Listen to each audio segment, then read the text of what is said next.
আমি আবার এসে গেছি আজকে একটা নতুন রান্না নিয়ে। তোমরা তো সবাই পোস্তর বড়া খেয়েছো। পোস্তর বড়া সাধারণত তোমরা বেটে পোস্তর বড়াটা করো। দেখো আজকে আমি বাটা ছাড়া পোস্তর বড়া করছি। কি করে করছি এই দেখো, কুচনো লঙ্কা আর পেঁয়াজ কুচি নিয়েছি।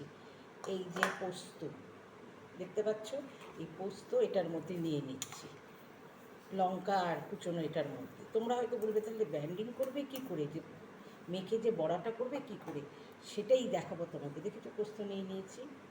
এইবার পোস্তটা লাগবে।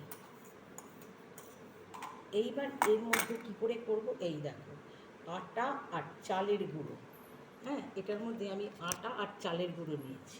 এই যে চালের গুঁড়ো আর আটা এটার মধ্যে নিয়ে নিচ্ছি। আটাটা বেশি, চালের গুঁড়োটা কম, নাহলে তো আটকাবে না।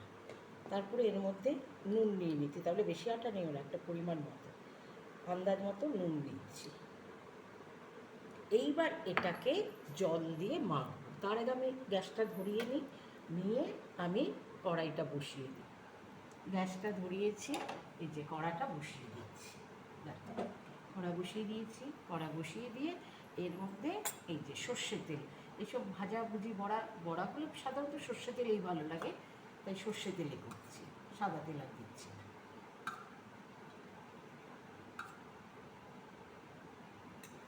তেলটা গরম হোক, ও ওর কাজ করুক, এবার আমি আমার কাজটা করি। এই যে দেখতে পেয়েছো এগুলো সব নিয়েছি, এইগুলো এবার একটু জল দিয়ে মেখে নেব।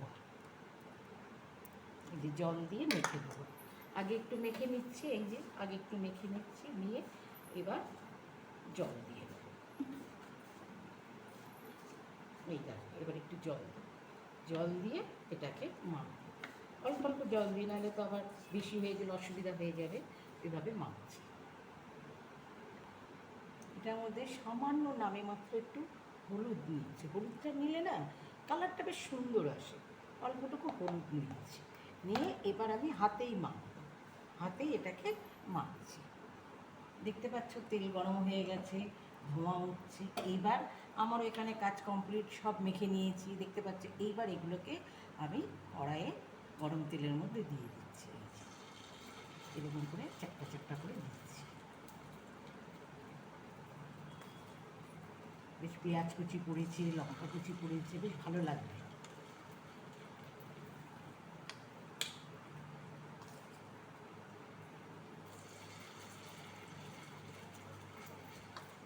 গোল গোল করে চ্যাপটা চ্যাপটা করে দিয়ে দিচ্ছি, দেখতে পাচ্ছ। এই দেখো কতগুলো দেওয়া হয়ে গেছে, দেখতে পাচ্ছ। এবার এটাকে আমি লো টু মিডিয়াম ফ্লেমে করছি, নাহলে তো সব ওপরটা হয়ে যাবে, অথচ ভেতরটা কাঁচা থাকবে। এগুলো সব সুন্দর করে দিয়ে দিয়েছি। এগুলো হোক, ওই পাশটা আর কি পেছনের দিকটা যেটা তেলের দিকে আছে সেটা হয়ে গেলে তারপরে উল্টো। পোস্ত বেটে করতে গেলে অনেকগুলো পোস্ত লাগে, নাহলে হয় না। তার চেয়ে আমার মনে হয় পোস্তটা এরকম গোটা করে দিলে কম পোস্ত লাগলো, অথচ খেতে পুরো মাছের ডিমের বড়া লাগবে।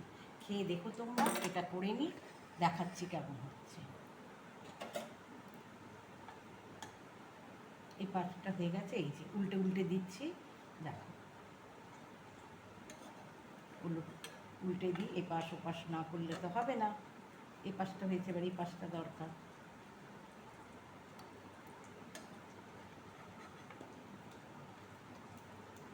সব কটা এরকম করে উল্টে দিচ্ছি। এই দেখো দুটো পিঠই ভাজা হয়ে গেছে, বেশ গোল্ডেন গোল্ডেন কালার হয়ে গেছে। এবার আমি এগুলোকে এক এক করে নামিয়ে নেব। এই দেখো নামিয়ে নিচ্ছি এক এক করে। এই দেখো ভাজাগুলো সুন্দর হয়েছে। এবার এক এক করে আমি এগুলোকে নামিয়ে নিচ্ছি।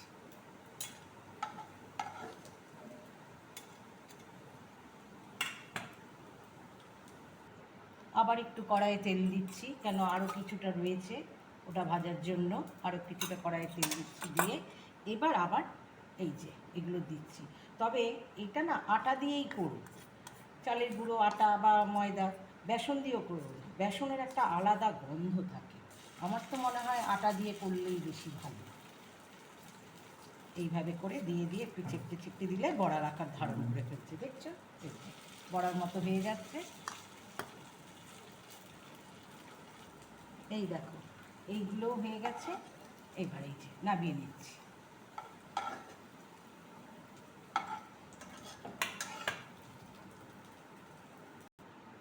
এই যে দেখো আমার বড়া কমপ্লিট, এইভাবে করে নিলাম। এইভাবে তোমরা বড়াগুলো করে, তিলের বড়াও এইভাবে করতে পারো। বাটা ঝামেলার থেকে ঝটপট কমও লাগে, হয়ে যায়। তবে বেসন দিও না, আটা দিয়েই করো। আটা একটুখানি যদি চালের গুঁড়ো থাকে, চাল গুঁড়ো, কুচো লঙ্কা, কুচো পেঁয়াজ, যারা নিরামিষ তারা দিও না। নুন দিয়ে ভালো করে মেখে এরকম করে করো, সর্ষে তেল অবশ্য করো, খেতে দেখবে ভালো লাগবে। একদম পুরো লাগবে তোমার মাছের ডিমের বড়া, অথচ মাছের ডিমের নয়। খাবে পোস্তর বড়া, মনে হবে মাছের ডিমের বড়া খাচ্ছে, আর দিল গার্ডেন গার্ডেন হয়ে যাবে। বা